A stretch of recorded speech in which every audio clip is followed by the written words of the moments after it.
The Dorkening and all affiliated shows are not intended for anyone under the age of 18. The following may contain discussions or scenes that have adult situations, graphic violence, nudity, strong sexual content, and graphic language. This show is intended for mature audiences only. Viewer discretion is advised. Everyone thinks because you're a zombie, you don't know good coffee. Well, they're wrong. There's only one brew that gets my seal of approval. Deadly Grounds coffee is my guilty pleasure. The aroma is so intoxicating. It brings all of my neighbors out of the woodwork. Deadly Grounds coffee. Coffee to die for and zombie approved. It's good to get a little deadly. Use the front door! Oh, they're so disgusting.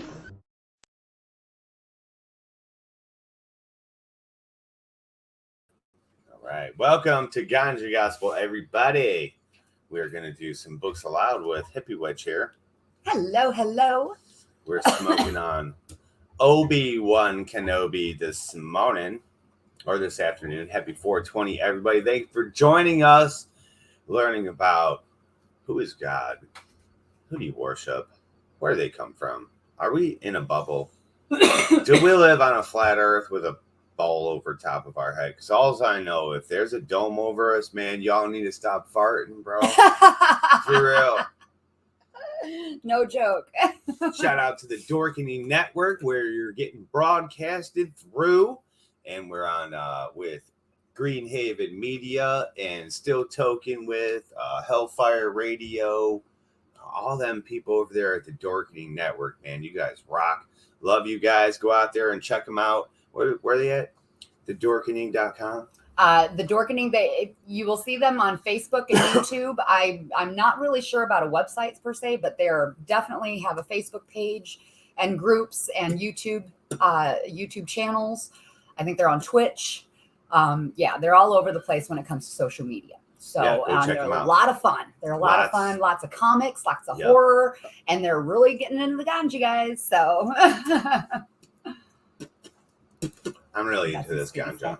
Yeah, I've got a little Scooby snacks, and this is Obi-Wan Kenobi. It's a Chronic Skywalker cross, so it's Chronic Skywalker times Gelato Split. It's fucking bomb, and this will be famous here pretty soon. And within the next year, I believe this one will be on the market. It'll hit your flavor palette near a dispensary near you. Near you. So Burner's doing some nice stuff with Damon Marley. If you guys haven't seen, oh, it's fucking so interesting, man. It's coming down the line. So we're on tablet 2 today.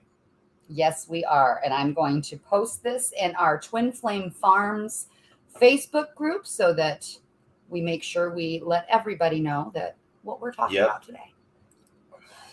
Earth's only flat in the second dimension and the fourth, actually. In the fourth dimension, the Earth is flat.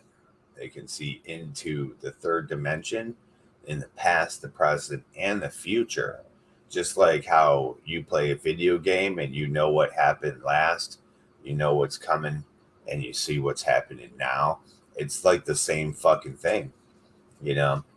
It's Christoph, what up? It's pretty amazing to think that if you're in the fourth dimension, you can time travel like that. But hey, the spirit can do whatever the spirit wants to do, I guess. The flesh is bound to laws like air and shit, water. We do have Brumble certain Buds, rules. what up? Cheers, Brumble Buds. Cheers, Christoph, Coffee, Minority, everybody who is in here. Much love to everybody. So good to see you. Hey, Brumble Buds, man, I got some new strains I'm going to be sending your way. I transferred, I believe it was you. I transferred that Facebook money out and stuff like that. I kept it. I didn't know if you wanted it back, but I don't know how to send shit back. So, you know, thank you. But I got some new stuff, new strains I'm going to be sending your way. It's going to be fucking cool. Oh, Very shit. cool. Oopsies. You'll be one of the only ones with some of the new shit. That is very cool. Very, very cool. Which is me stoned as fuck. Fuck yeah, coffee music. If anyone's got copyright issues with music or anything like that, There's two members of our community that I know that do really good work with music and their own original style beats that are copyright free, and that's Coffee Music 420 and Panda Cat 420. Those two, well, there's three actually. Panda and Cat is two different people, but go check them out on YouTube and ask them if they would like to work with you. Be like, hey man, you want to make a beat with me, dude, based on this for my show? You know what I'm saying? Maybe they'll oblige you, but if not, Panda Cat's got some stuff, and Coffee Music's got like 300 fucking free beats, people. Free. All downloadable for your enjoyment and use. So totally check Coffee Music 420 out. Drop your link, sweetheart, if you'd like. And if you ever need any kind of copyright music, we definitely say go there first. Yep, Coffee Music is a percent for sure. Great grower too. He whooped that ass the other year. He had a hailstorm in the Grow Bigger Go Home show, and the hail took out his plant, unfortunately. But he still got like 8 pounds off that son of a bitch. First year grower, first time grower, crazy. And he fucking killed it. Zeb Zeppelin, yo. Yo, Zeb, what's up, sweetheart? How's the future doing? Hell yeah, bro. We're about to go way back into the past right now. Way back. Way back. We'll take y'all back. Way back in the day. Do you want to say anything about... I was about to sing a fucking, Mendo Dope song real quick there. I was about to bust out a rap for you. I'm going to take y'all back. Way back in the day. Okay. Before I met Subcool and TGA. I was waiting for something else. That's how it goes. I'm terrible. I don't know those songs. Oopsies. So we got here Books Aloud by Hippie Witch with their beautiful hair today. And what these are Dead Sea Scrolls. They were found in the cave and some canisters. This specific Dead Sea Scroll is called The Lost Book of Your Creator. Lord Enki. The Lost Book of Lord Enki and Mission Earth. It's going to sound an awful lot like the Bible. It's going to sound an awful lot like your Quran. It's going to sound an awful lot like your Torah, which, holy shit. Now, here's the thing. I can't read Hebrew. I'm not Jewish. But thank you to fucking social media, I go to Hebrew church now. So there's Jewish Hebrew people, and they tell you the Jewish Bible, and they tell you what the Torah says. Wow, dude, the shit is so twisted in the Torah compared to all the rest of them. You know what I mean? It's so like you're damned and you're ashamed of yourself and you're bad and like, why did you do that? It's all about punishment and like you're fucking being punished for this. And like Moses struck a rock and God said, because you abused the earth and broke a rock, you're not allowed into the Holy Land in Jerusalem. That's what God's punishment was for Moses. And I'm like, for breaking a rock? Those motherfuckers destroyed a fucking gold idol. What are you talking about? What do you mean? They were killing animals and shit. Why isn't he allowed to go in? Because he broke a rock to give them water? What kind of twisted shit is this? It's all about this punishment and sacrifice and crazy shit. I was like, wow, man, I wish I could really just like fly in a time machine and go sit above that and watch what happened. You know what I mean? Because it's so crazy to think that these people, like, they got to punish themselves. But, it was the Jews who killed Jesus. They strung him up on that and said, no, you get him. They were ripping their chest open and shit. Say, he's a blasphemer. He's not the Messiah. Our Messiah will come one day, you know, because they were following what, Abraham or some shit. They were following a totally different Messiah. And that's what's weird about back in the day. What's that? They all had different messiahs. They did. They all had different gods, even though they put different people on their pedestal. All the gods walked amongst them then, but they all had different ones. That's weird, isn't it? Kind of like all the children on the playground all have different parents. Isn't that weird? All the kids in school have different teachers, but there's a whole class of kids. Isn't that kind of like what it reminds you of? It reminds me of that because we were children and they were our teachers. Yeah. And we were their slaves. But I think we're going to get into that part coming up pretty soon. I think it's tablet maybe 4, maybe 2. But first, we got to learn some more about the beings that came here, did some stuff, made some stuff, wrote some stuff down. Yep. And now we get to talk about it. You know what I'm saying? So what do you got here, Amber? Well, we have the second tablet. We went through actually it was 2 weeks ago now, but our previous Ganja Gospel was the introduction and tablet 1. So if you're unfamiliar with any of this and how this is set up, I absolutely encourage you to go see that. It gives you a rundown. It's a little bit of a longer one because there is a little bit more with the introduction, but we're on to tablet 2. And the synopsis, which is basically a summary of the second tablet, includes Alelu's flight in a nuclear-armed spacecraft. He sets his course to Ki, the 7th planet, Earth. Why he expects to find gold on Earth. The solar system's cosmogony, Tiamat's water and gold, the appearance of Nibiru from outer space, the celestial battle and Tiamat's breakup. Earth, half of Tiamat, inherits her waters and gold. Hustler. Kingu, Tiamat's main satellite, becomes the moon of Earth. Nibiru is destined to forever orbit the sun. Alelu's arrival and landing on Earth. And Alelu, discovering gold, holds Nibiru's fate in his hands. So that gives a clue as to what we kind of talked about last week and how we got to this point. Did you hear what she said?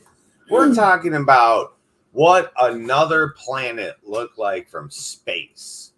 You know what I'm saying? We're talking ancient times here, and they're talking about what another planet looked like from space. They're talking about our moon being part of a whole different planet. There's people out there that really believe that our moon is a plasma projection.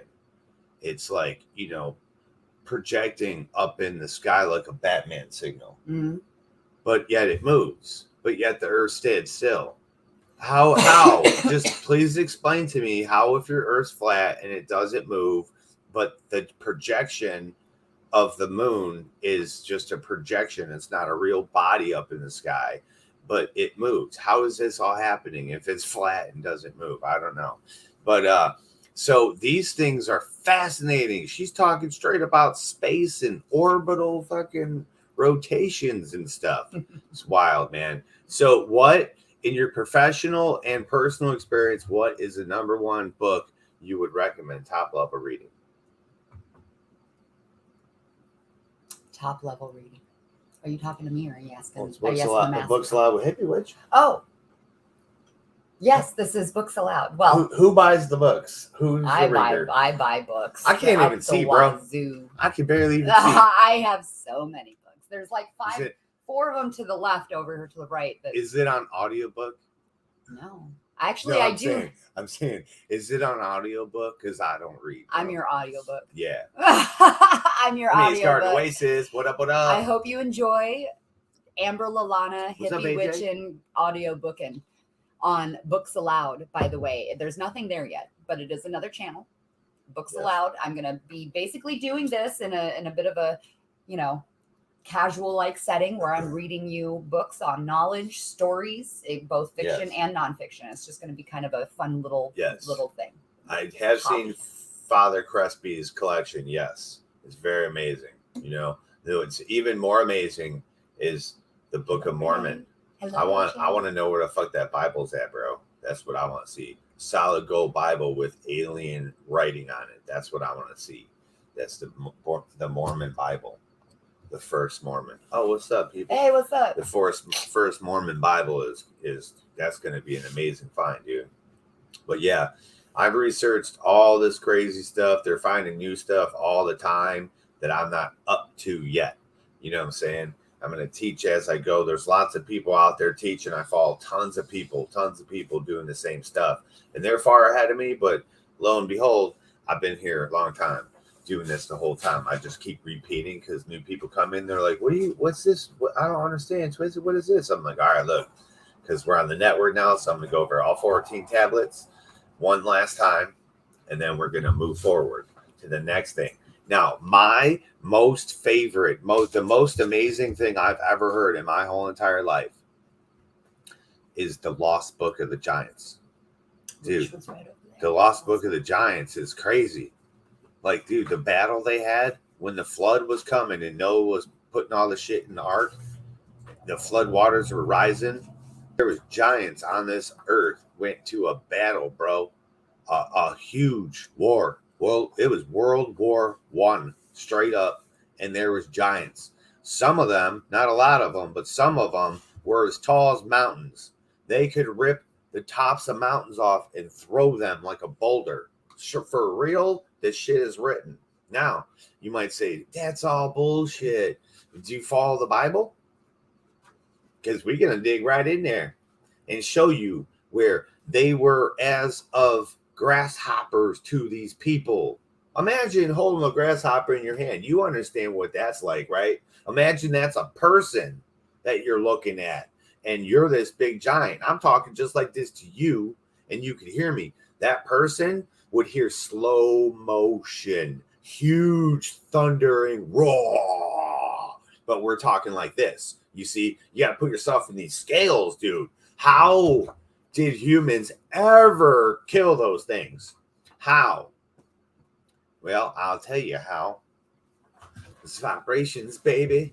Frequency and power weapons, man. They straight had lightsabers back then. They had electricity. They had laser beams and shit.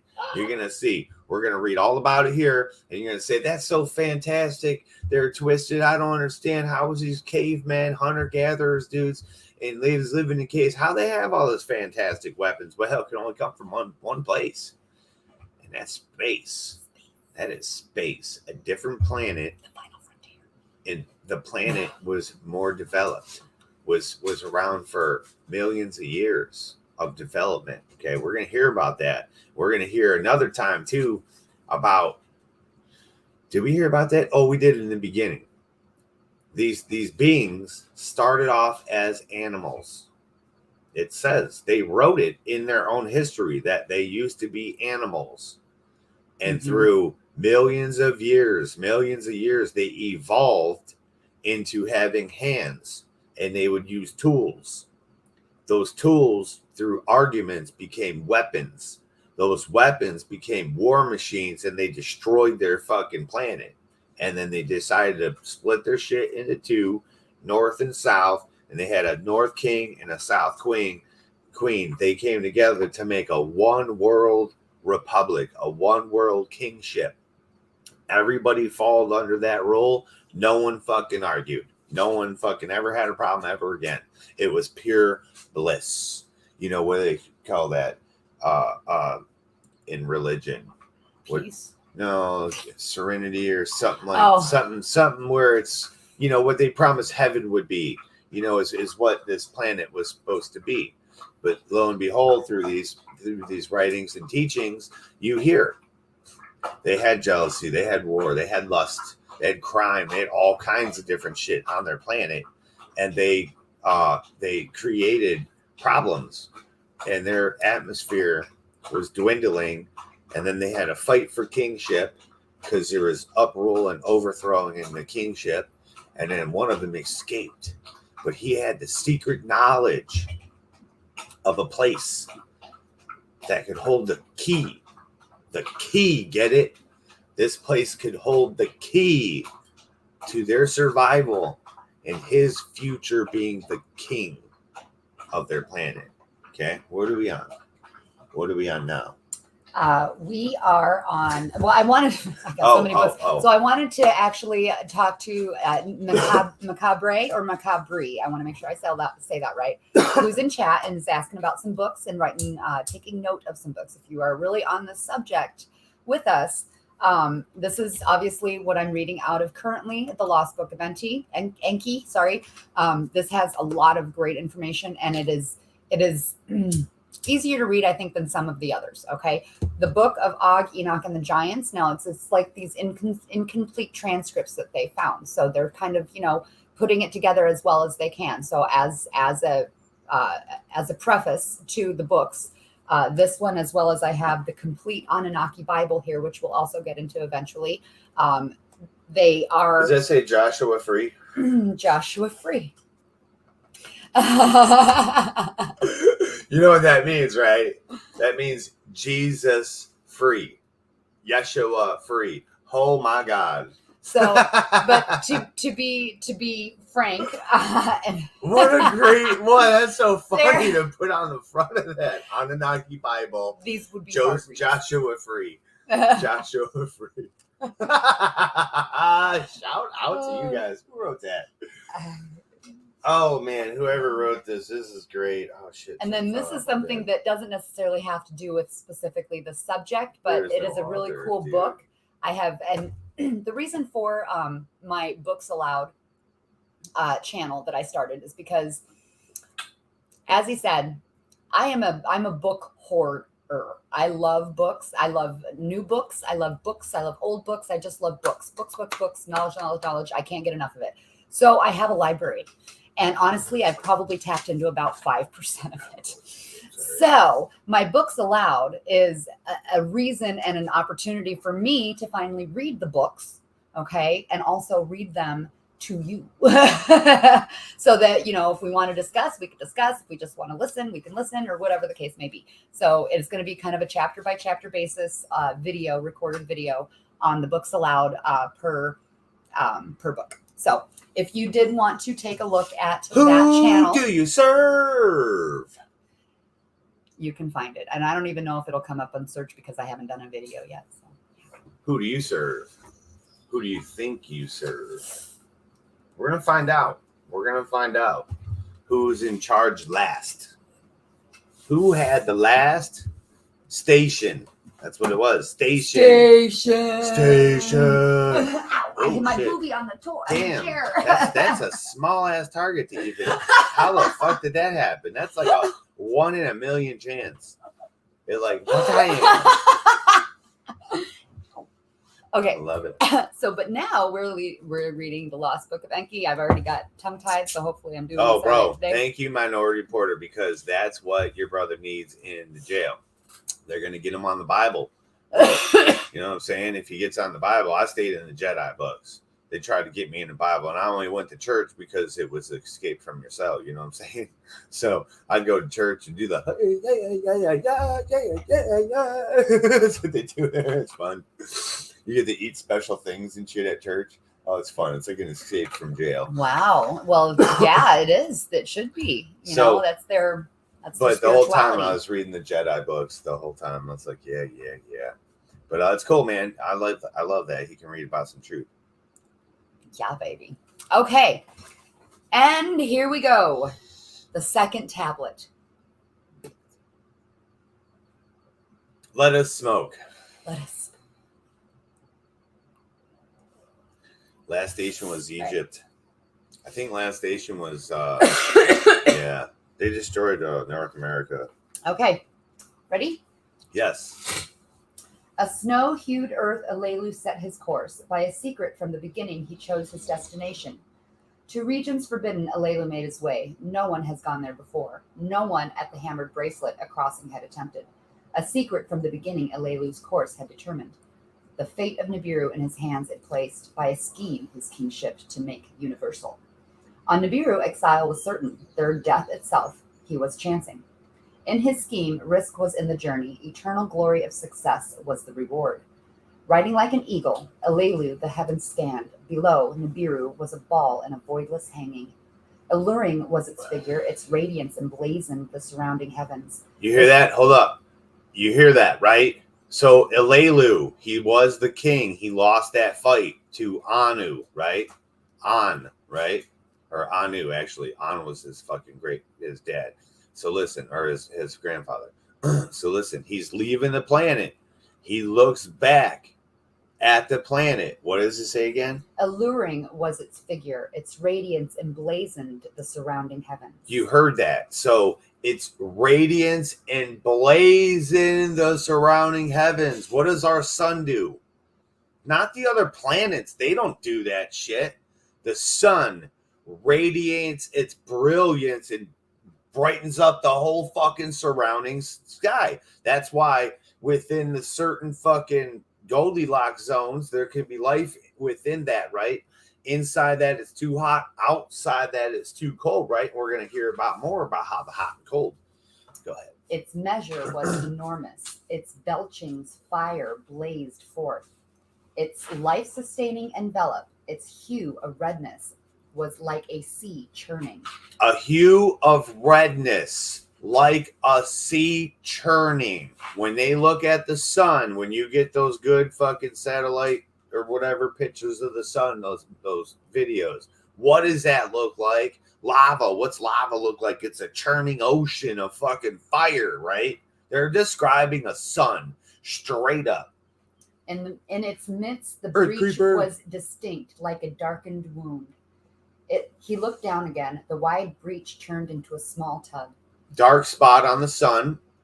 He looked again. Nibiru's great ball turned into a small fruit. The next time he looked, in the wide, dark sea, Nibiru disappeared. Remorse the heart of Alelu grasped. Fear held him in its hands. Decision to hesitation turned. To halt in his tracks, Alelu considered. Then from audacity to decision, he returned. Yes, they're describing a sun. Their planet was a sun. To them, it was a planet. They were created.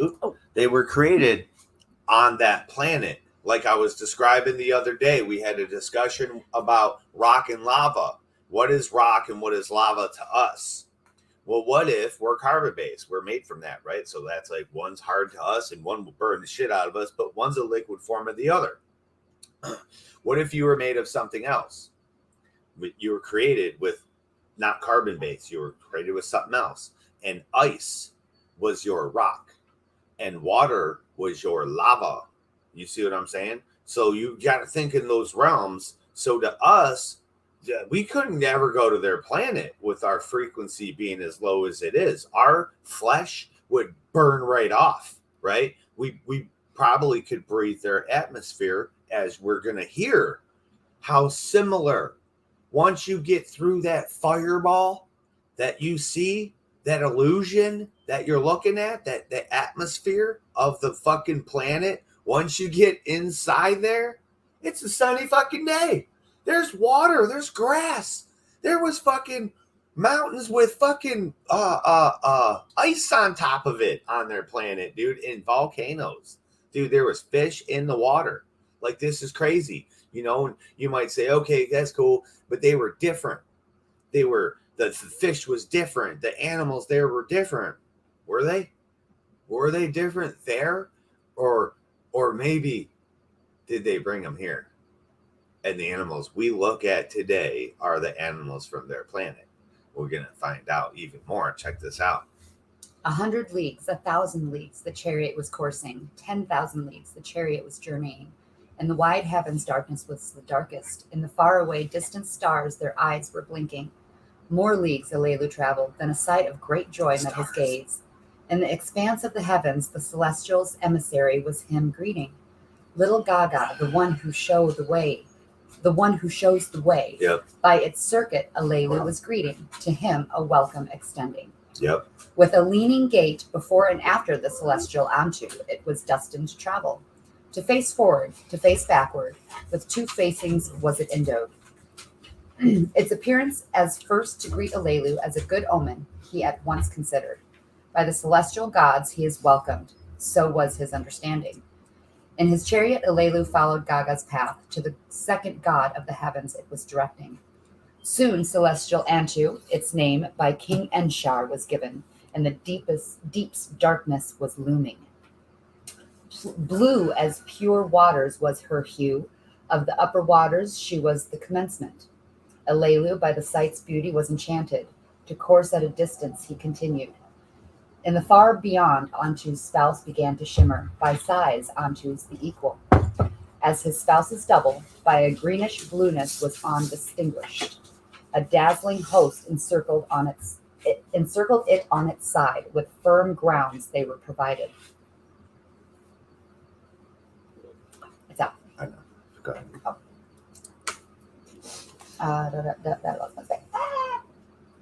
Firm grounds they were provided. Look for provided. Yes. Okay. To the two celestials, Alelu bade a fond farewell, the path of Gaga still discerning. The way it was showing to its olden master, of whom it was once the counselor. To Anshar, the foremost prince of the heavens, the course was returning. By the speeding chariot, Alelu, the ensnaring pull of Anshar, could tell.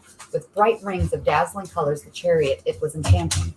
His gaze, Alelu, to one side quickly turned, that which shows the way, with might he diverted. A sight most awesome then to him appeared. In the faraway heavens, the family's bright star he discerned. A sight most frightening the revelation followed. A giant monster in its destiny moving, upon the sun a darkening cast, Kishar, its creator, swallowed. Frightening was the occurrence, an evil omen, Alelu indeed thought. The giant Kishar, foremost of the firm planets, its size was overwhelming. Swirling storms obscured its face, colored spots they moved about. A host beyond counting, some quickly, some slowly, the celestial god encircled. Troublesome were their ways, back and forth they were surging. Kishar itself a spell was casting, divine lightnings it was thrusting. As Alelu looked on, his course became upset. His direction was distracted, his doings became confused. Then the deepness darkening began to depart. Kishar on his destiny continued to circuit. Slowly moving, its veil from the shining sun it lifted. The one from the beginning came fully into view. Joy in Alelu's heart was not long lasting. Beyond the fifth planet, the utmost danger was lurking. So indeed he knew. The hammered bracelet ahead was raining. To demolish it was awaiting it. Of rocks and boulders was it together hammered. Like orphans with no mother they banded together. Surging back and forth, a bygone destiny they followed. Their doings were loathsome, troubling were their ways. Nibiru's probing chariots like preying lions they devoured. The precious gold needed for surviving they refused to dislodge. The chariot of Alelu toward the hammered bracelet was headlong moving. The ferocious boulders in close combat to boldly face. Alelu the firestones in his chariot more strongly stirred up. That which shows the way, with steady hands he directed. The ominous boulders again the chariot charged forward. Like an enemy in battle attacking. Toward them, Alelu, a death-dealing missile from the chariot he loosed. Then another and another against the enemy, the terror weapons he thrust. As frightened warriors, the boulders turned back, a path for Alelu granting.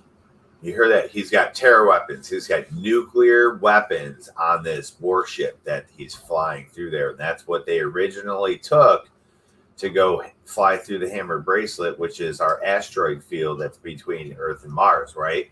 They're trying to get gold out of that asteroid field. It's rich in gold, but none of the ships reported back.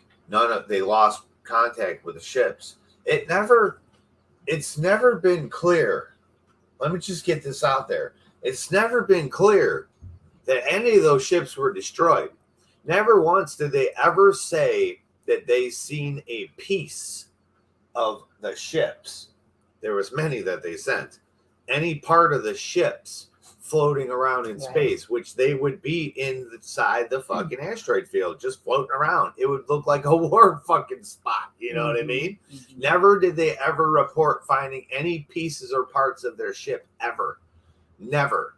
So I got this conspiracy theory that if I had a whole ship full of people and some warship, and I knew that there was other planets that were fucking habitable, and my planet was shitty, I might say, hey guys, let's mutiny.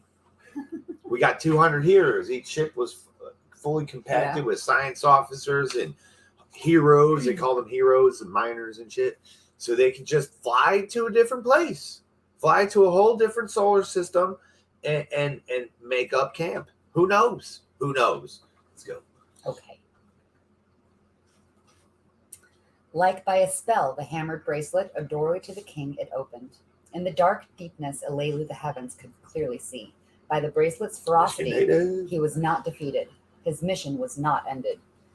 In the distance, the sun's fiery ball, its brilliance was sending forth, welcoming rays towards Alelu it was emitting. Before it, a red-brown planet on its circuit was coursing. The sixth in the count of celestial gods it was. Alelu could but glimpse it. On its destined course from Alelu's path, it was quickly moving. Then snow-hued earth appeared, the seventh in the celestial count. Toward the planet, Alelu set his course to a destination most inviting. Smaller than Nibiru was its alluring ball. Weaker than Nibiru's was its attracting net. Its atmosphere thinner than Nibiru's was. Clouds were within it swirling. I want to make a point right real quick. You hear this. You hear the first dude ever reporting, the first time we've ever heard anyone talk about what planets look like. He keeps talking, saying they're balls. They are spinning balls. They're spinning balls orbiting the sun, right? You clearly hear that over and over and over again. So however they misconstrued this throughout the ages and generations in the fucking same book of the Bible with the same stories blows my freaking mind. It literally blows my mind. But what it does is brainwashes the people to think that one person was in charge.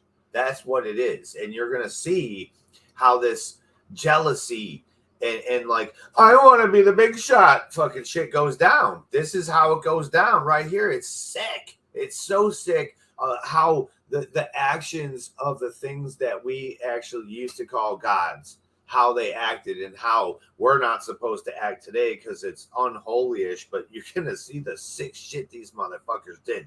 Don't ever forget Sodom and Gomorrah, and don't ever think that that wasn't them. That was them. Go ahead. Check this shit out. Below, the earth to three regions was divided. Snow white at the top and on the bottom, blue and brown in between. Definitely. You heard that. Repeat that. So she talked about earth. Below. Right? Below, the earth to three regions was divided. Snow white at the top and on the bottom, blue and brown in between. Blue and brown.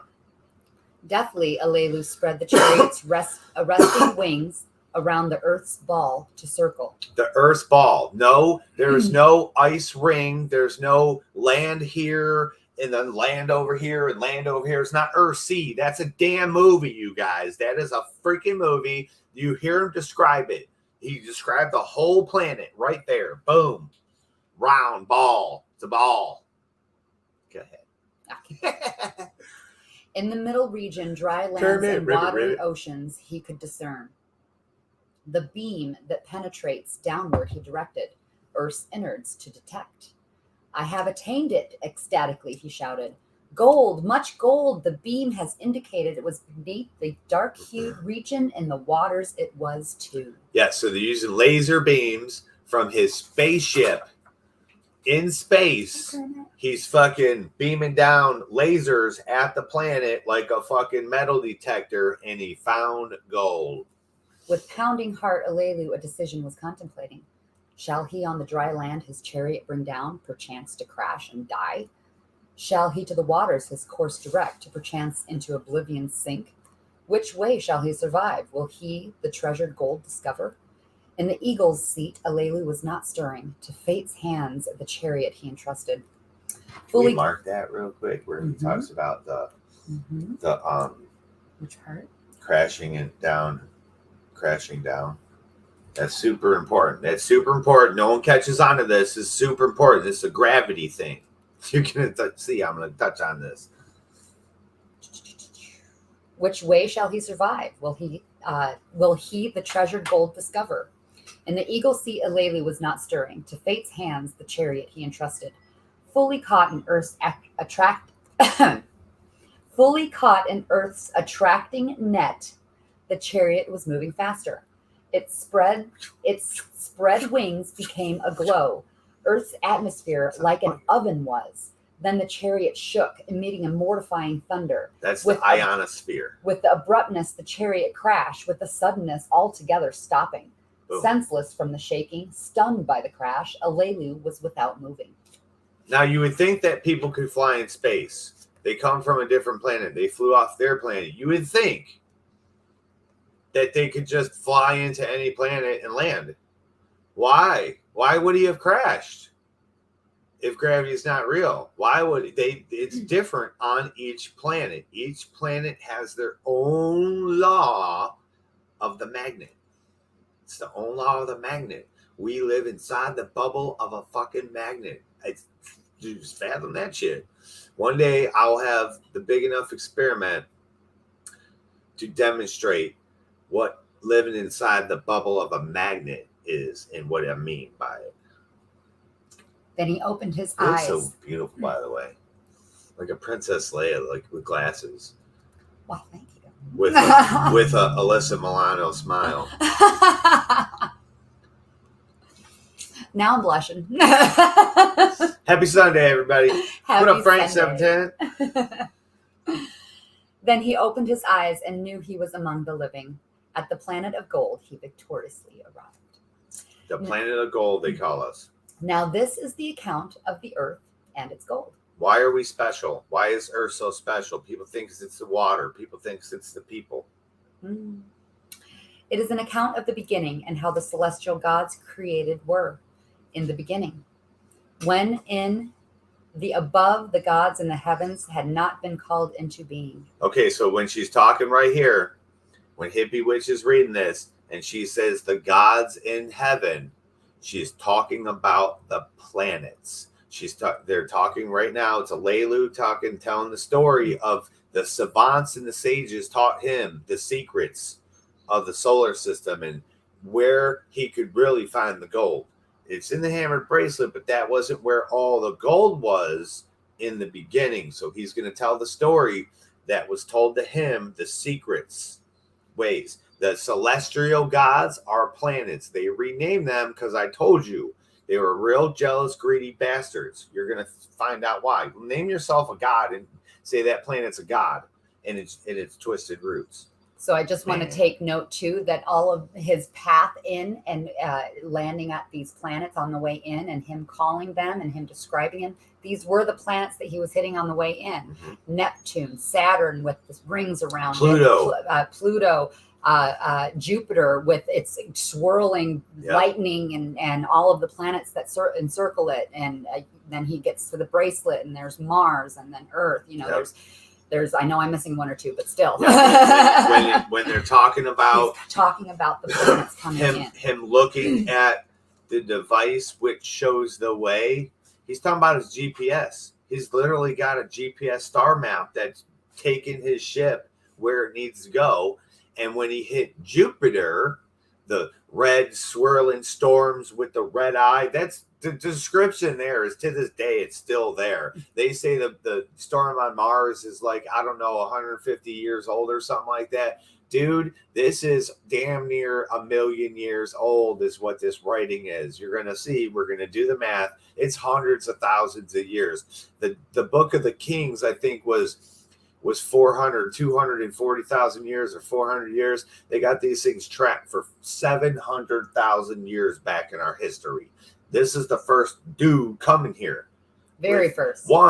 Very first. And there was an eye on Mars. Red storm on Mars, brewed up, kicking, still in the gravity and there was lightning storms, right? So the frequency of Mars was so powerful, it was frying his ship.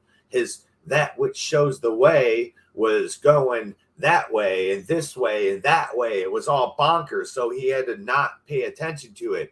There are such high frequency creatures, beings, that Mars or Jupiter's frequency was fucking him up. He couldn't figure out what to do. He was like, it described it perfectly. Like he was confused in what he was doing. His ways were confused and he couldn't figure it out. But then he had to shoot straight out to the darkness. He went out straight to the darkness right here and then turned back.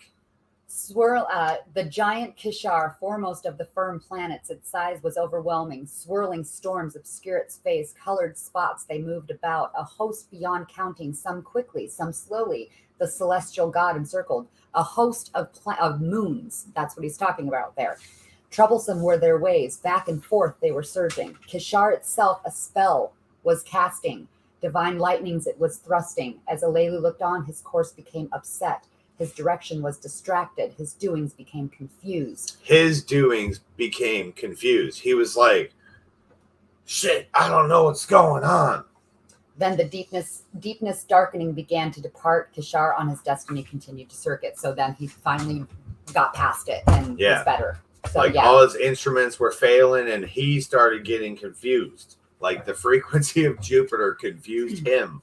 That's powerful, dude. So yeah, just to relate that these are planets, all these names of gods they're saying, these are planets. These are their gods, the planets. Goodbye. So I'll read that again. Penny with squirrels. When in the above, the gods in the heavens had not been called into being. And in the below, Ki, the firm ground, had not yet been named. Alone in the void, there existed Apsu, their primordial begetter.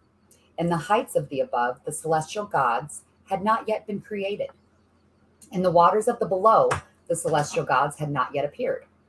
Above and below, the gods had not yet been formed. Destinies were not yet decreed. So you hear that right there. They're talking about way back then. They're talking about waters above and waters below, right? Clearly, they're talking about something and it ain't the firmament, right? Go ahead, baby. Hi, everybody. No reed had yet been formed. No marshland had appeared. Alone did Apsu reign in the void. Then by his winds and primordial waters were mingled. A divine and artful spell Apsu upon the waters cast. On the void's deep he poured a sound sleep.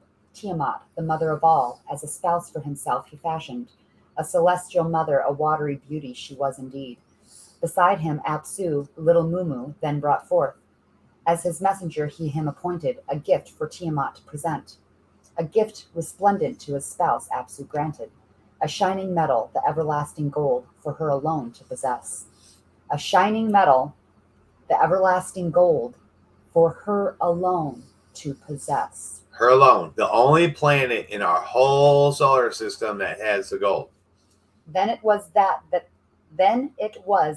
two their waters mingled, divine children between them to bring forth. Male and female were the celestials created, Lamu and Lahamu, by names they were called. In the below did Apsu and Tiamat make them an abode, before they had grown in age and in stature. In the waters of the above, Anshar and Kishar were formed. Surpassing their brothers in size they were. As a celestial couple, the two were fashioned. A son, An, in the distant heavens was their heir. Then Antu, to be his spouse, as An's equal, was brought forth. As a boundary of the upper waters their abode was made. Thus were three heavenly couples, below and above, in the depths created. By names they were called, the family of Apsu with Mumu and Tiamat they formed. At that time Nibiru had not yet been seen. The earth was not yet called into being. Mingled were the heavenly waters by a hammered bracelet. They were not yet separated. At that time, circuits were not yet fully fashioned. The destinies of the gods were not yet firmly decreed. Okay, hold on one second. Hold Yeah. So when she says at that time, circuits were not yet fashioned, that means there was no frequency that was holding these planets in certain alignments and making them go in certain circles. They could bounce. We're in a bubble, right? It says that the Apsu cast a spell. This big bubble in space. And then it traps shit in the bubble. And then shit bounces around in that bubble. That's one thing that they talk about. We can't leave. There's a firmament. It is. It's way the fuck out there. It's the bubble that's holding all these planets in here with the sun, you know? So they all would just bounce around like billiard balls. Pyom, pyom, pyom. And she's going to read about that. They were crashing into each other and shit, causing trouble. Interesting is Nibiru, though. Pay attention. And there's another we're going to get in deeper with the how are these planets growing, how they're babies, and then they were adults, and we're going to get into that with mud fossils, man. He's got this interesting shit, dude, and it's wild that, you know, little speck. We are parasites. That's what we are. We are damn bacteria is what we are on some huge creature's ass. I'm not even fucking playing. When you get down deep into it, you're like, what is really going on? Like, is this really Moana is the truth? Like, it's wild, bro. The destinies of the gods were not yet firmly decreed. The celestial kinfolk banded together. Erratic were their ways. Their ways to Apsu were verily loathsome. Tiamat, getting no rest, was aggrieved and raged. A throng to march by her side she formed. A growling, raging host against the sons of Apsu she brought forth. With all 11 of this kind she brought forth. You hear that? 11. There's 11 different moons this planet had. That was the biggest planet that was in our bubble. And she'd fly around, and all these other ones would be a lonely little fly. Every time they'd pass the sun, it was lonely, they said. And it was all by themselves until this bitch came around, these 11 fucking moons. And it was hell. She would just, it was like, imagine, you know, those video games and you get all that shit that swirls around you and you go by anybody and just fucking destroy shit, right? So that's what she was doing. So I'm going to read that again so that you get a clue after he explains it. The celestial kinfolk banded together. Erratic were their ways. Their ways to Apsu were verily loathsome. Tiamat, getting no rest, was aggrieved and raged. A throng to march by her side she formed. A growling, raging host against the sons of Apsu she brought forth. With all 11 of this kind she brought forth. She made the firstborn, Kingu, chief among them. When the celestial gods of Kingu, hold on 1 second. She made the firstborn, Kingu, chief among them. What's Kingu? Look up at the moon. That's our moon right there. They're talking about it right now. She made the firstborn Kingu chief among them. When the celestial gods of this did hear for counsel, they rallied. Kingu she has elevated to rank as on command to him she gave to each other, they said. A tablet of destiny to his chest she has attached. His own circuit to acquire. To battle against the gods, her offspring Kingu she instructed. Who shall stand up to Tiamat? The gods asked each other. None in their circuit stepped forward. None a weapon for battle would bear. At that time, in the heart of the deep, a god was engendered. In a chamber of fates, a place of destinies, he was born. By an artful creator, he was fashioned. The son of his own son, he was. An artful creator was he fashioned. The son of his own son. The son, S-O-N, of his own, S-U-N, he was. You get it, right? Do you fucking hear it? Do you hear it? This sun is out there somewhere, right? And this sun went and shit out a mini sun. And this mini sun floated away from that other sun and became its own thing. From the deep where he was engendered, the god from his family in a rushing departed. A gift of his creator, the seed of life, with him away he carried. It floated away from its own planetary bodies because they couldn't have two suns in that place. They had to shoot that one away.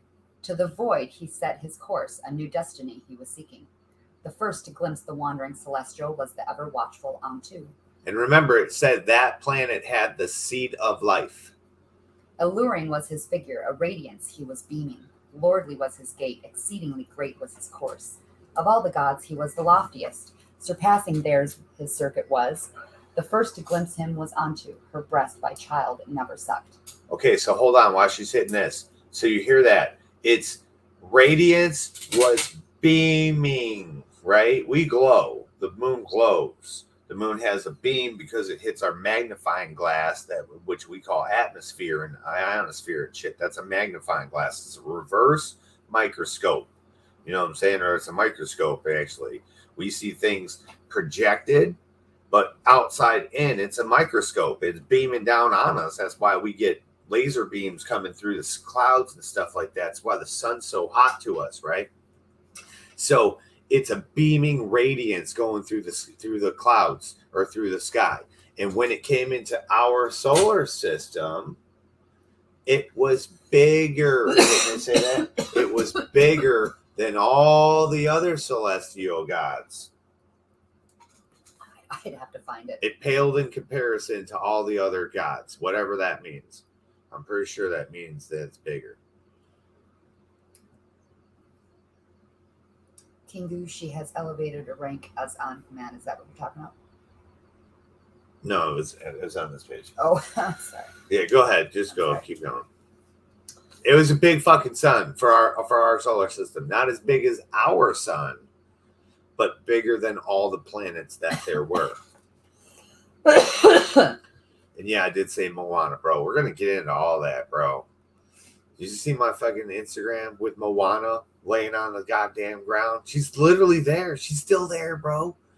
Not her, but the god. Go ahead. Oh, I see what you mean. Of all the gods, he was the loftiest. Loftiest. Surpassing theirs, his circuit was. The first. Oh, I'm sorry. That meant the circuit. Go ahead. The first to glimpse him was Antu. Her breast by child never sucked. Come, be my son, S-O-N. She called to him, let me your mother become. She cast her net and made him welcome, made his course for the purpose suited. Her words filled the newcomer's heart with pride.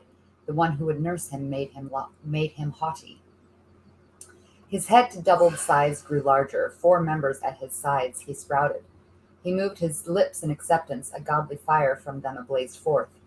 Toward Antu his course he turned, to face an An soon to show. When An saw him, my son, with exaltation he shouted. To leadership you shall be consigned. A host by your side will be your servants. Let Nibiru be your name, a crossing forever known. He bowed to Nibiru, turning his face at Nibiru's passage. He spread his net for Nibiru's 4 servants he brought forth. His host by his side to be, the south wind, the north wind, the east wind, the west wind. With joyful heart on to Anshar, his forebear, the arrival of Nibiru announced. Anshar, upon his hearing, Gaga, who was by his side, as an emissary sent forth. Words of wisdom to An deliver, to ask a task to Nibiru to assign. He charged Gaga to give voice to what was in his heart, to An thus say, Tiamat, she who bore us, now detests us. She has set up a warring host. She is furious with rage. Against the gods, her children, 11 warriors march by her side. Hold on, real quick. Hold that spot. So what happened was Nibiru came into our solar system, right? Tiamat said, hey, I want you to be my son. She had 11 other planets that, of course, she's a planet, so we call them moons. But she was huge fucking planet, right? So she's like, hey, I want you to be my son. Her frequency, Tiamat's frequency, was powerful, way powerful more than Jupiter, right? So she grabbed fucking Nibiru and made it part of her orbit. You know what I'm saying? Nibiru was in her orbit.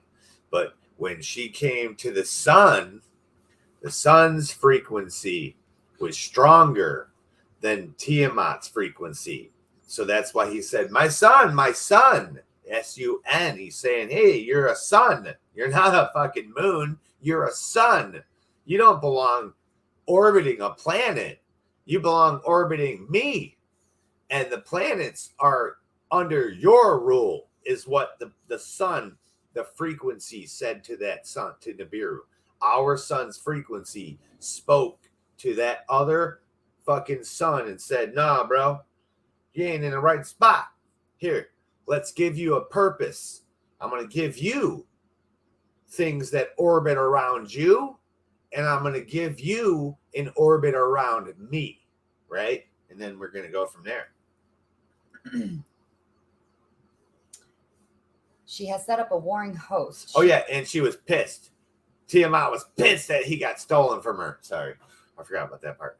Tiamat, who she bore us, now detests us. She has set up a warring host. She is furious with rage. Against the gods, her children, 11 warriors marched by her side. Kingu among them she elevated, a destiny to his chest she attached without right. No god among us against her venom can stand up. Her host in us all has fear established. Let Nibiru become our avenger. Let him vanquish Tiamat. Let him save our lives. For him decree a fate. Let him go forth and face our mighty foe. To On, Gaga departed. He bowed before him. The words of Anshar he repeated. On to Nibiru, his forebears' words repeated. Gaga's message to him he revealed. Yeah. So these planets, remember there was 2 of them. The sun created this one, sucked this big planet in, and then sucked another one in. And then these 2 planets started having babies and spitting out other planets and then moons and shit like that. And when Nibiru came in and the sun stole Nibiru from Tiamat, she was pissed. And she said, all right, you motherfuckers, all of you, I'm fucking calling a war on all you motherfuckers because this is bullshit, right? And then she made her moons her weapons. And they were calling out like, hey, man, we ain't trying to do this, but she's controlling us with her frequency, bro. I'm sorry. I'm sorry. And this is wild. To the words Nibiru with wonder listened, of the mother who would her children devour with fascination he heard. His heart, without saying, to set out against Tiamat him already prompted. He opened his mouth to On and Gaga, he thus said, if indeed I am to vanquish Tiamat, your lives to save, convene the gods to assembly, my destiny proclaim supreme. Let all the gods agree in council to make me the leader, bow to my command. When Lamu and Lahamu heard this, they cried out with anguish. Strange was the demand, its meaning cannot be fathomed. Thus they said, the gods who decree the fates with each other consulted. To make Nibiru their avenger, they all agreed. To him an exalted fate decreed.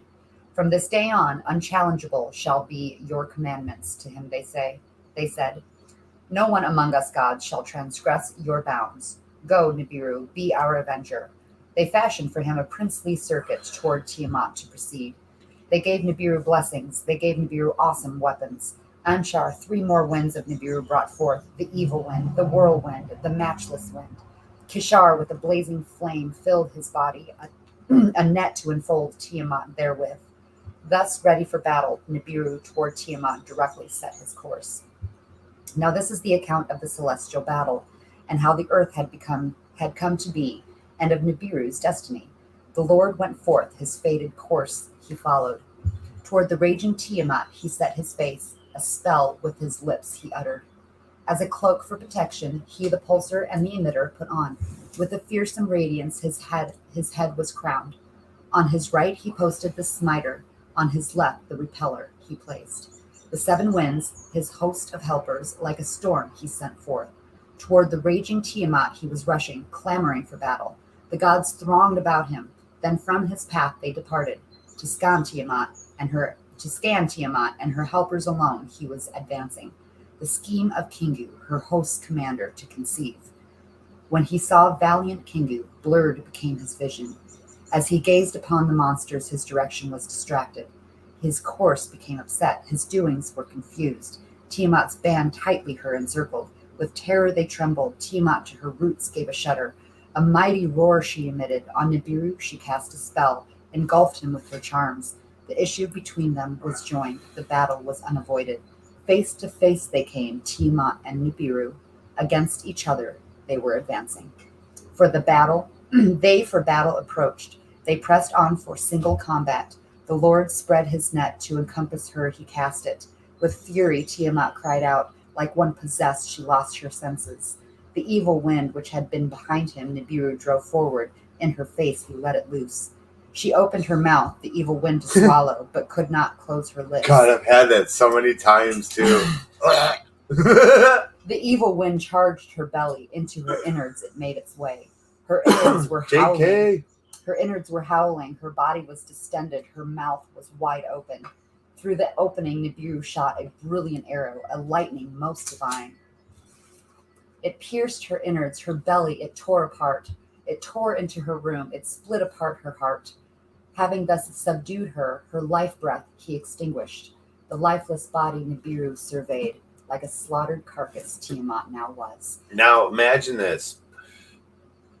You know, they go around the sun and they're like, hey, man, this planet's fucking us all up. But when it goes around the sun, it gathers the sun's frequency also, as well as Nibiru's powerful frequency. So when it's saying the sun gave them this and that and this and that, that's the frequency power, the vibration, the extra fucking that fucking Nibiru has. You might say, hey, man, why is all these throughout history we talk about the second and third and fourth age of man and the world's been destroyed all these times? And how could that have been destroyed? Was it an asteroid? Was it this? We're hearing right here that this fucking sun that has you know, other moons around it. They call it moons because, you know, we're talking to a sun. It's the son of a sun, right?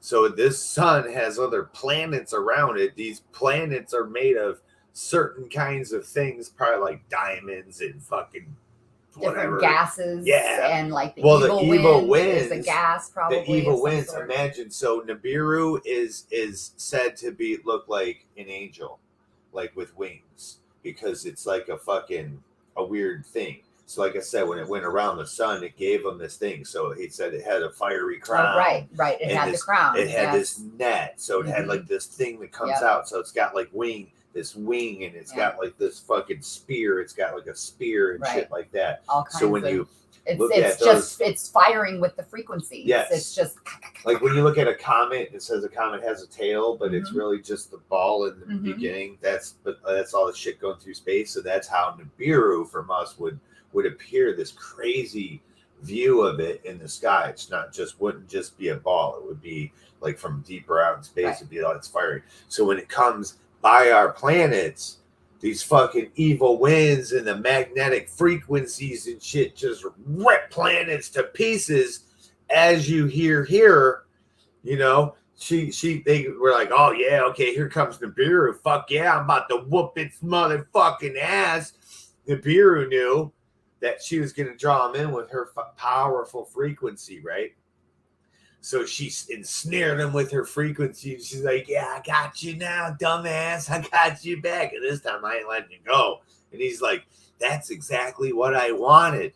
And as soon as they were face to face and he got close enough, Nibiru got close enough, all the power and frequency that Nibiru had extra from our sun just went straight up into that planet's atmosphere and fucking fried it. Like when it says it went in there and killed her heart.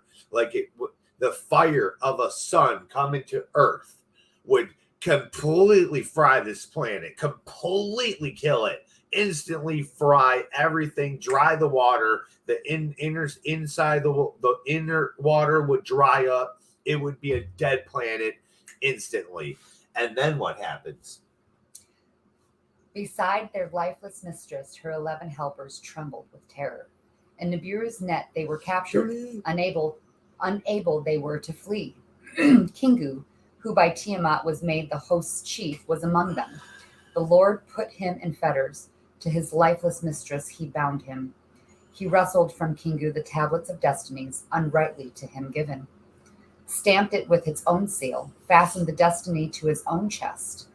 The others of Tiamat's band as captives he bound. In his circuit he them ensnared. He trampled them underfoot, cut them up to pieces.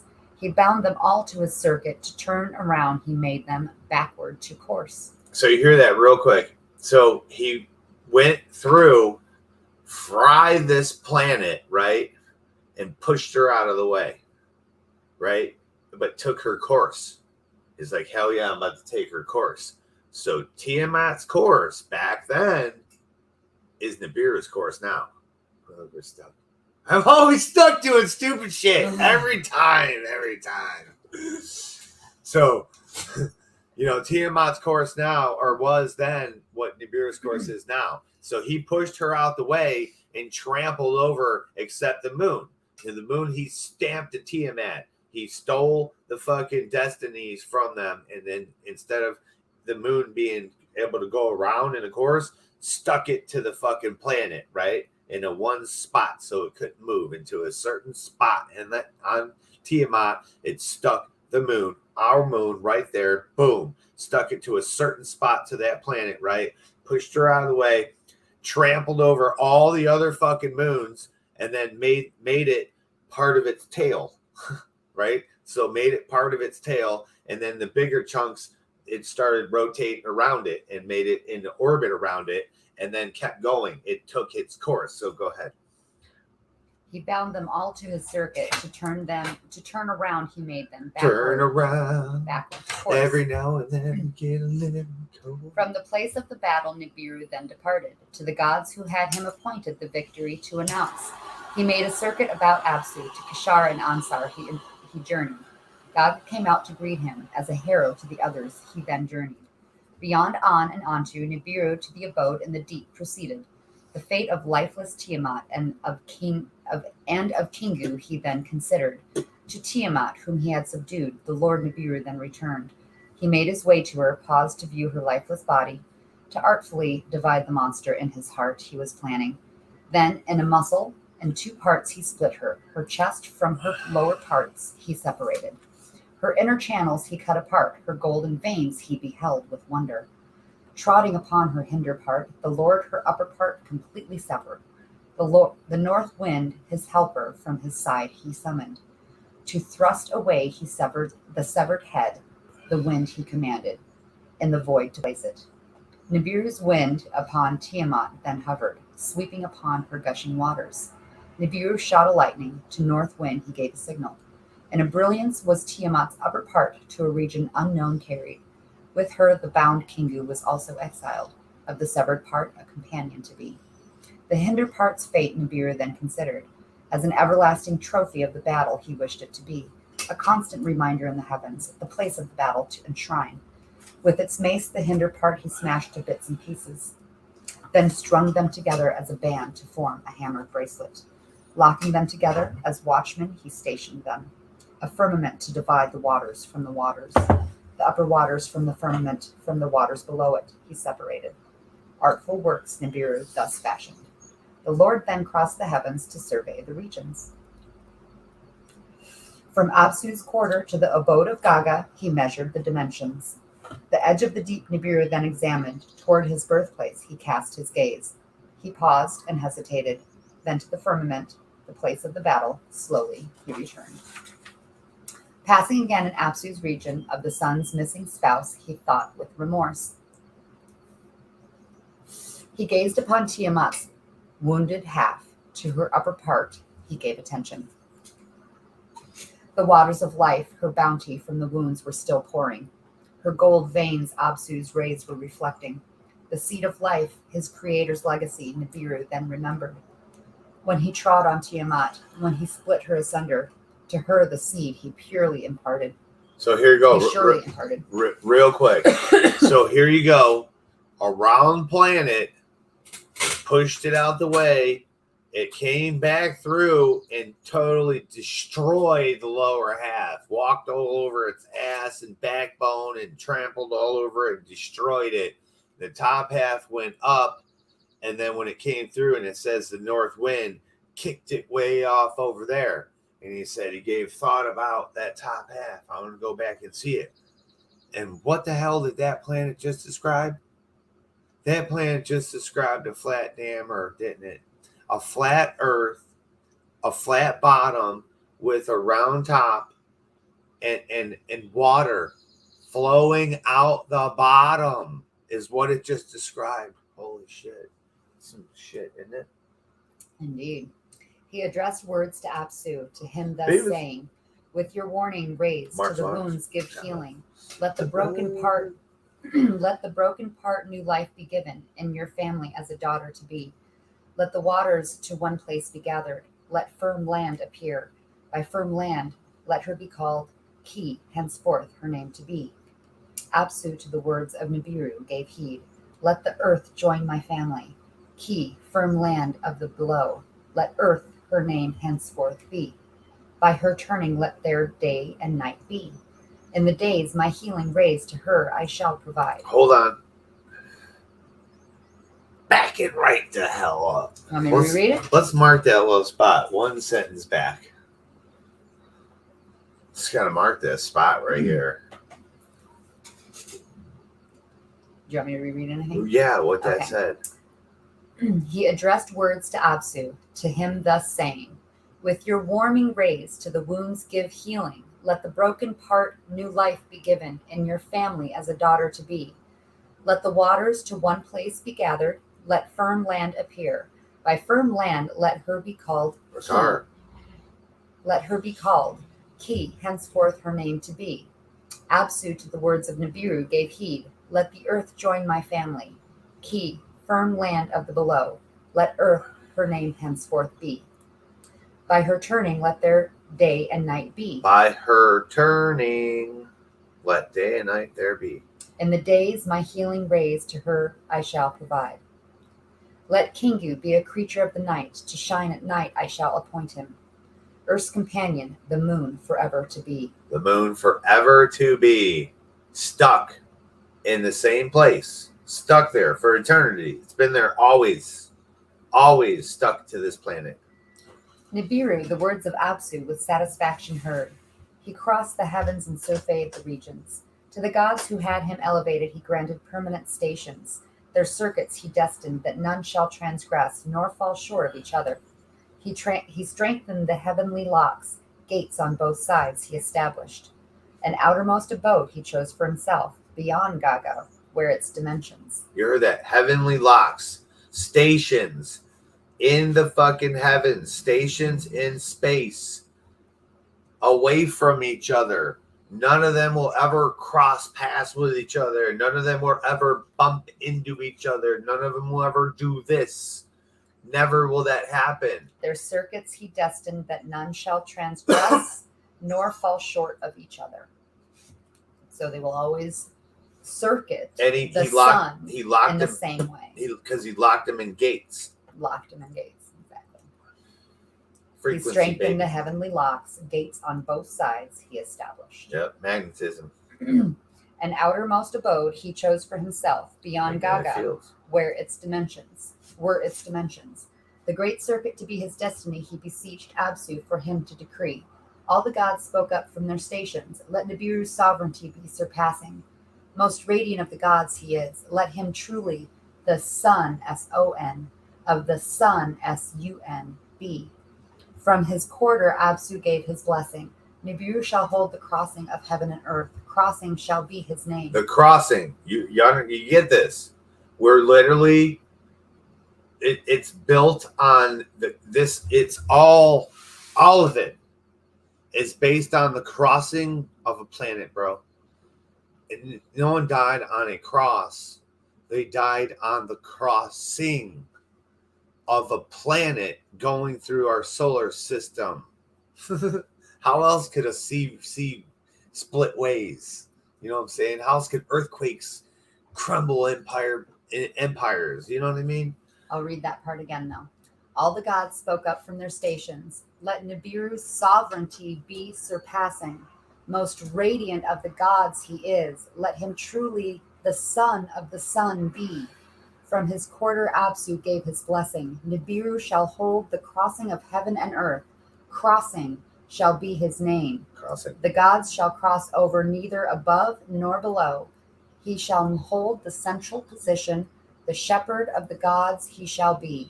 A shar shall be his circuit, that his destiny will forever be. You hear that? Put no other god above me. Bro, they're talking about planets. The humans literally lost it, man. Ugh, they lost it. They have lost their damn minds when they made up religion. It's the planets and the stars. Judaism, Jesus is the rebirth of the sun. I'm literally gonna switch. April 1st is gonna be my New Year's. I'm not celebrating January 1st no more because it's a lie. It's literally a lie. You heard it.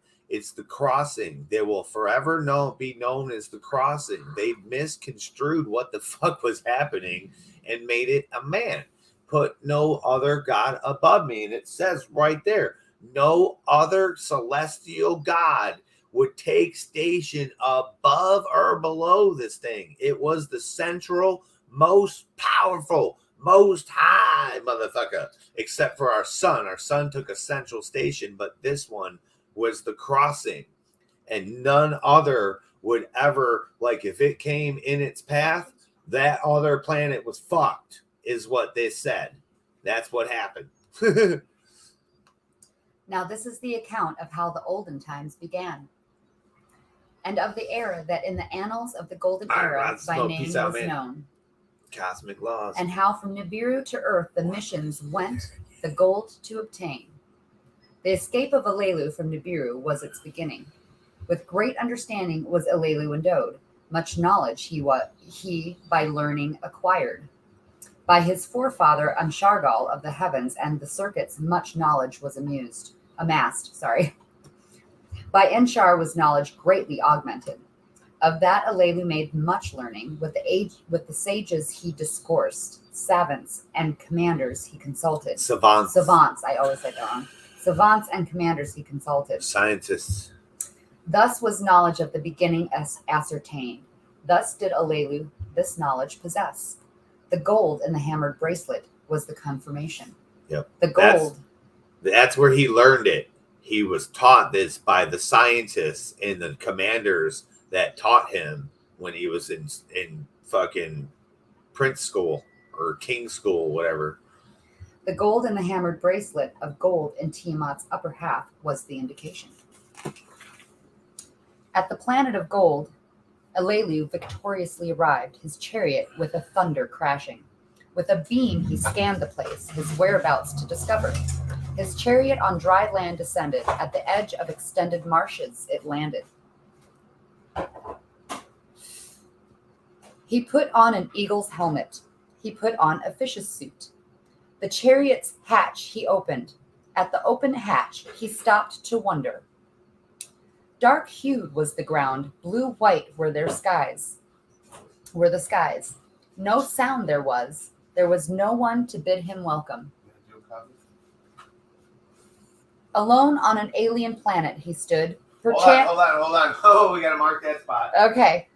I better wait for him to come back. He's gonna want to talk about this spot right now. You heard that. So people say that there was already people here. Cheers, Uncle Sir. Uncle Sir, what up, man? Great to see you the other night, man. That sucks about fucking Red.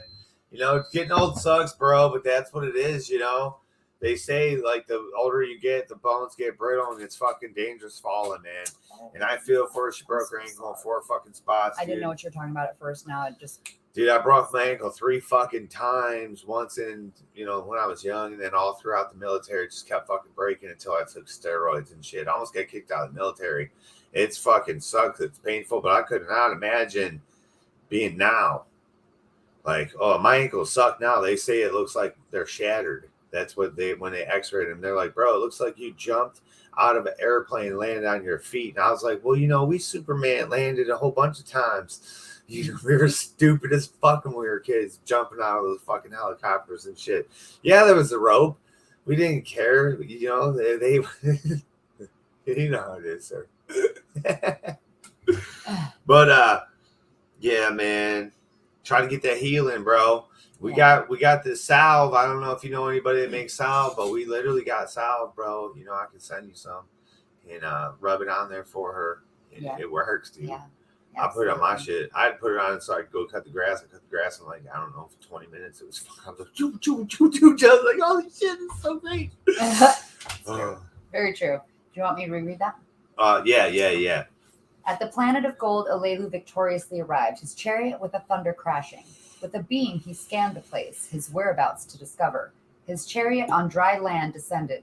At the edge of extended marshes, it landed. He put on an eagle's helmet.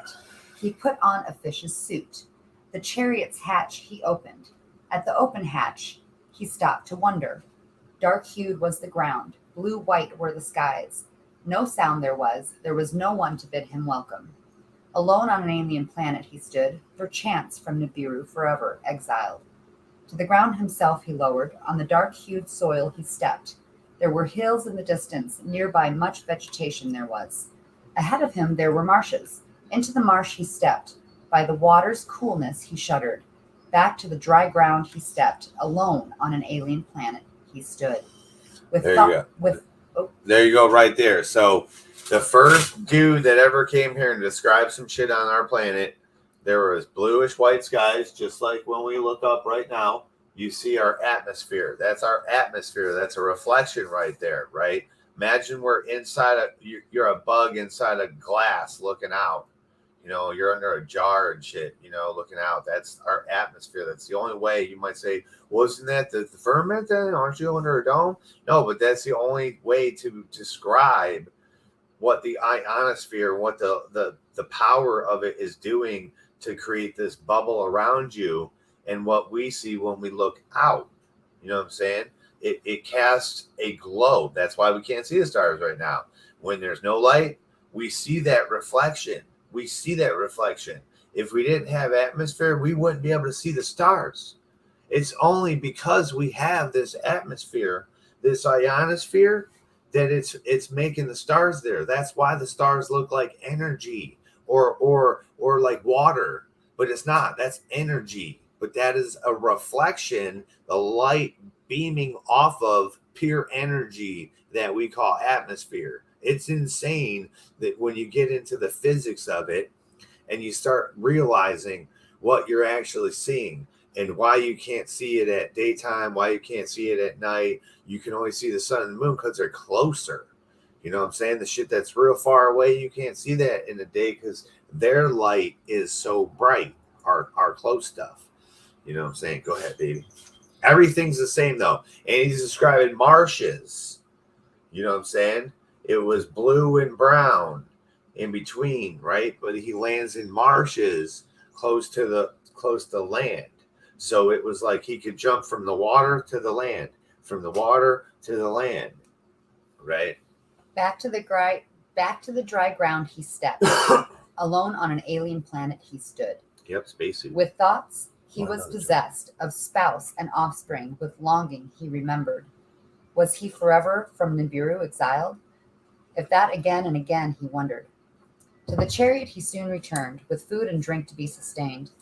Then deep sleep him overcame, a powerful slumber. How long he slept he could not remember. What awakened him he could not tell. A brightness there was outside, a brilliance on Nibiru unseen. A pole from the chariot he extended, with a tester it was equipped. It breathed the planet's air, compatibility it indicated. The chariot's hatch he opened. At the open hatch he took a breath. Another breath he took, then another, and another. The air of key indeed compatible was. Alelu clapped his hands. A song of joy he was singing. Without an eagle's helmet, without a fish's suit, to the ground himself he lowered. The brightness outside was blinding. The rays of the sun were overpowering. Into the chariot he returned. The mask for the eyes he donned. He picked up the carried weapon. He picked up the handy sampler. To the ground himself he lowered. On the dark-hued soil he stepped. He made his way toward the marshes. Dark greenish were the waters. By the marsh's edge there were pebbles. Alelu picked a pebble. Into the marsh he thrust it. In the marsh, a-moving, his eyes glimpsed. The waters with fishes were filled. Into the marsh the sampler he lowered, the murky waters to consider. For drinking the water was not fit, Alelu greatly disappointing. He turned away from the marshes. In the direction of the hills he went. He made his way through vegetation. Bushes to trees gave way. The place was like an orchard. The trees with fruits were laden. By their sweet smell enticed, Alelu picked a fruit. In his mouth he put it. Sweet was the smell, sweeter the taste was. Alelu greatly it delighted. Away from the sun's rays, Alelu was walking. Toward the hills he set his direction. Among the trees, a wetness under his feet he sensed, a sign of close-by waters. So there you go. He was in marshes. He came out of the marshes, probably ran in some apricot trees or something like that. You know what I'm saying? And so there was fruit on the planet. He was alone. There was no people. There was no one to greet him. He didn't see people anywhere. There was no little natives running around with titties flapping or nothing like that, man. with a weird thing covering your seals. Tribes that put what is that? Bamboo on their penis. You ever see that? They tie it like around their waist or their neck or something to hold it up straight. It's weird. No. It's so weird. So nobody was there, and he was walking across the flat land, right? Flat land to the hills, not the mountains. He was going towards the hills. You guys, this is super important shit. Super important shit, because we live in the mountains. We live in the hills and the mountains. There's no, our flat lands were only the flat lands that were in the mountains. That's what the hell it was. Go ahead. Those flat lands that they're talking about are now the bottom of our ocean. In the direction of the wetness, he set his course. Cherry in the midst poppin'. of the forest, there was a pond, a pool of silent waters. In the pool, the sampler he lowered. For drinking, the water was good. Alelu laughed. An unstopping laughter seized him. The air was good. The water for drinking was fit. There was fruit. There were fishes. With eagerness, Alelu bent down. Together his hands he cupped. Water to his mouth he brought. A coolness did the water have, a taste from Nibiru's water different. Once more he drank, then with fright he asunder jumped. A hissing sound he could hear, a slithering body by the poolside was moving. His carried weapon he seized, a blast of its ray toward the hissing he directed. The moving stopped. Let me stop you for 1 second. Go back to where he was first seeing the reptile. Someone talked about, remember, so he talked about the air was good. They didn't terraform shit. They didn't make it any kind of way. Remember, he came from a place that they're describing. They all say it's a sun. It's the sun. It's the child of a sun. S-U-N. The sun in the sky. Bro, that's huge. That is so freaking insanely huge that some planet that could be rotating in our orbit is another sun, and I know it is, right? We see it in the sky. I've got tons of pictures, videos, all kinds of shit. It's there, right? It happened in 2020. It went past. That was the age of enlightenment, baby. The stars were right for it to come back. I told you guys in 2018, I was like, according to this shit should be coming. I'm like, get ready, man. It's fucking on, and I'll keep coming back. I don't know if they ever did, because, I don't know what's happening. Shit. I want to meet Anki, though, bro. He's alive. These things live millions of years by our little speck in time. But check it out. Think about this. He came from a sun, right? The air was good for them. The water was good for them. But it tasted different. Why would it taste different? What was their water? They had the water of life. Their whole entire planet. Remember Willy Wonka's chocolate factory? He had rivers of chocolate. There was no water in that whole place. There was no water. There was rivers of chocolate. On Nibiru, there's rivers of water's life. High frequency mononuclear gold water. What do they call that?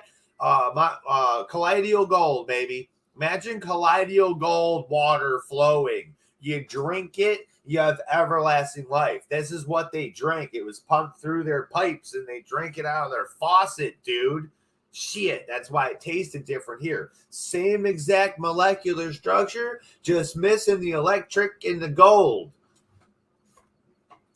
Once more he drank, then with fright he asunder jumped. A hissing sound he could hear. A slithering body by the poolside was moving. His carried weapon he seized. A blast of its ray toward the hissing he directed. The moving stopped. The hissing was ended. To examine the danger, Alelu stepped forward. The slithering body lay still. Dead was the creature, a sight most strange. Like a rope its long body was. Without hands or feet was the body. Fierce eyes were in its small head. Out of its mouth a long tongue was sticking. A sight on Nibiru never beheld it was. A creature of another world. Was it the orchard's guardian? Alelu by himself pondered. Was it the water's master? Himself he asked. In his carried flask he some water collected. With alertness to the chariot he made his way. The sweet fruits he also picked. To the chariot he set his course. The brightness of the sun's rays was greatly diminished. Darkness it was as the chariot he reached. The shortness of the day Alelu pondered. Its shortness him amazed. From the direction of the marshes, a cool lightness on the horizon was rising. A white-hued ball in the heavens was quickly rising. Kingu, the earth's companion, he now beheld. He knew exactly what it was. What? Hundreds of thousands of years ago. See, now mind you, the sun went up, and they never seen that before in Nibiru. They never seen a sun come up, right? It's always bright light there, right? They only have times of hot and times of cold. It's always bright. It's always light there, right? So, when they saw the sun, he saw the sun come up, and he's like, "Whoa, I've never seen this before. Holy shit!" And he's like, "Wow, well, that was real. That was real fast. The sun's gone." And he was taking a drink, and what came out? What came out? A serpent, a fucking snake, a sight never ever beheld on Nibiru. They had never seen a snake. He said, "What is this thing? It's got a weird fucking face. It's got this slither and blah, blah, blah. It's got this evil looking mouth and these evil eyes, and it doesn't have arms and legs." That puzzled him because he knows his history. They were all animals that evolved with arms and legs. So, dude, they literally could have been partially, like, they could have little scales, little gills, but look like us and just had different pieces to it. Like, if you break down the DNA of a human and different animals and different, dude, they're made of everything. There's DNA of every fucking thing, lizards and frogs and birds and all kinds of shit in everything. It's wild, dude. So it's like, were they, but still no snakes. Get that straight. Get it straight. Christianity, all the religions, there was no snakes. They were the gods. If you all agree, these were the gods. There was no snakes. They had no clue what that was until they came here. That's a human thing. That's a human thing. The snake, the serpent, right? That's a misleading you away from the truth. What in the accounts of the beginning, his eyes the truth could now see. The planets and their circuits, the hammered bracelet, key, the earth, Kingu, its moon, all created were, all by name called. In his heart, Alelu knew one more truth, a beholding needed. The gold, the means of salvation to be found, was needed. If truth be in the beginning tales, if by the waters the golden fanes of Tiamat were washed, in the waters of the key, its cut off half, gold must be found. With hands unsteady, Alelu, the tester from the chariot's pole, dismantled. With trembling hands, the fish's suit he donned, the fast arriving daylight eagerly awaiting. At daybreak, the chariot he exited. To the marshes he quickly stepped. Into deeper waters he waded. The tester into the waters he inserted. Its illuminated face he eagerly watched. In his chest his heart was pounding. The water's contents was the tester indicating, by symbols and numbers its findings disclosing. Then Alelu's heartbeat stopped. There is gold in the waters, the tester was telling. Unsteady on his legs, Alelu stepped forward. Deeper into the marshes he made his way. Again he the tester into the waters inserted. Again the tester gold announced.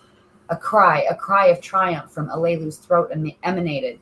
Nibiru's fate in his hands now was. Back to the chariot he made his way. The fish's suit off he took. The commander's seat he occupied. The tablets of destinies that knows all circuits he enlivened. To Nibiru's circuit to find the direction. The speaker of words he stirred up. Toward Nibiru the words to carry. Then to Nibiru words he uttered. Thus he was saying, the words of the great Alelu to Anu on Nibiru are directed. On another world I am. The gold of salvation I have found. The fate of Nibiru is in my hands. To my conditions you must give heed. Dun, dun, dun.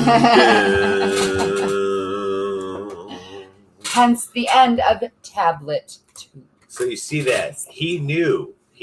Now, Alelu, they all kind of had little science backgrounds, but he was no scientist, right? So he knew your basic gold rush fever tactic. go there and pan gold. You know, water's going to wash it down from the mountains. I don't have the money or equipment or know-how to go mine it. So I'm going to do what every other dude does and go pan it. And that's what he did. He's like, oh, I got gold. And he was thinking on such a small scale, though. But the truth was still there. And isn't that just amazing, though, that even on what we think are so small-minded people we are, what we think is a sun up in our sky, the people on that freaking planet breathe air that we breathe. They drink water that's the same molecular structure. Everything's the same molecular structure. If you are inside this bubble ruled by the sun, that's what made the bubble. That's what made every other thing in this bubble. Is this sun rules this, right?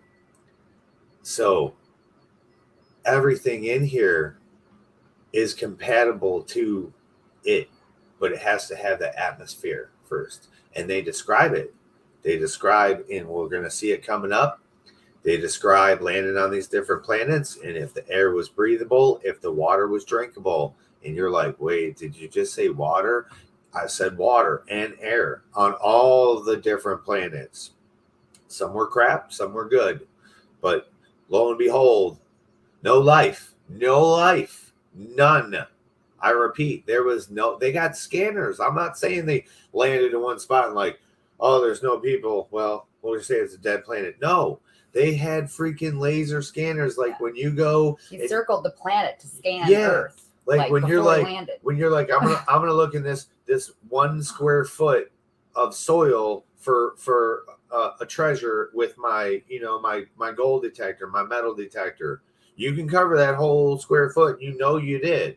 So when they shot their laser beams down, and they talk about it several times, they use it to find gold after the flood. Oh yeah, it's at the flood, and your biblical flood too, not the flood on that video game, but they have a laser that they scan it with, and there's nothing. It's dead planets, no life, no animals per se. I'm not sure if they went deep into oceans or not, if they set their scanners, but they look for habitability, right? They needed to make some things on these different planets. And we're going to find out more about that next time on the Ganja Gospel. Yeah.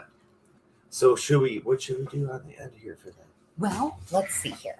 Let's see what we got. Let's see what we have here. How about we end it? We have to end the Let's do. Do you want to do this one? Yeah. This one? This one? Yeah. Okay. All right, everybody. You can hit it? Yeah. I was going to say bye. If your world was turned upside down, what would you do?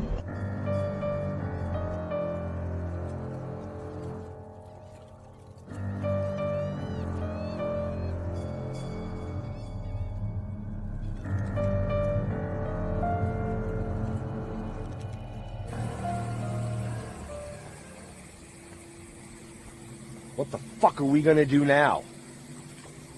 Get high?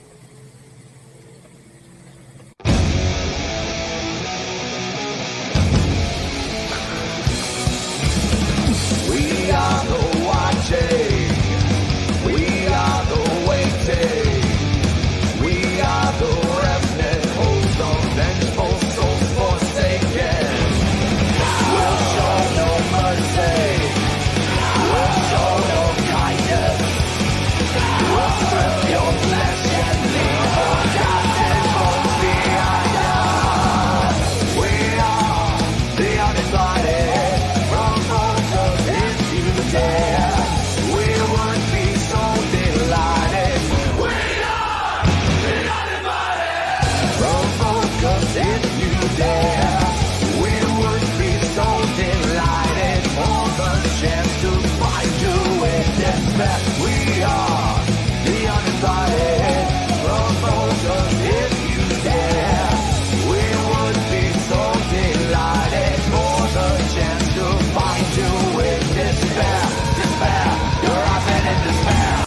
more fun that way.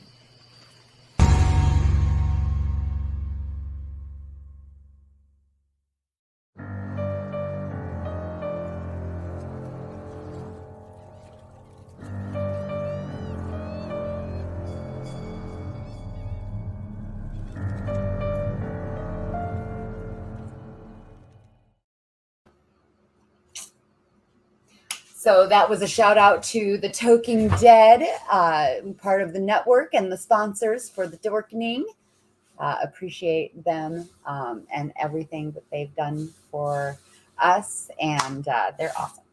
So yeah, we're going to go ahead and end it on the network. So appreciate everybody on the network that has joined us today. Shout out to the Dorkening! Still talking away. You guys fucking rock, man. We love you guys. We love being part of the network.